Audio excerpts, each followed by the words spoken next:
Okay, in this segment, we'll briefly look at how we can use what are called concordance lines to look at phrases in which a given word is used, the context in which it's used. So let's say that we're interested in the idea of gathering. So we could put that in the search field. That's going to give us gather, gathering, gathered, and so on. And we'd click here on KWIC, which means keyword in context. So let's take a look at the kind of display that we get here. So in this case, it finds examples of gathered, gathering, and so on. And in this case, kind of the default is that we're sorting by words to the right.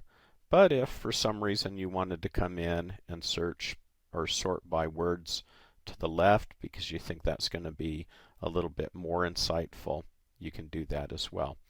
One of the nice things that you can do is to look at what we're saying about a particular topic or a particular idea over time by selecting certain decades. So here I'm going to look at gathering in the last 30 or 40 years.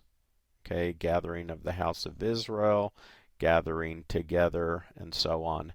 But if I were to change this, let's say, to the 1850s through the 1910s, now when I look at gathering, I'm going to get things like gathering here from throughout the world, gathering of the Jews, gathering out of the nations, gathering to the mountains, and so on. Back when the idea of gathering to Utah from the different nations of the world was taught more.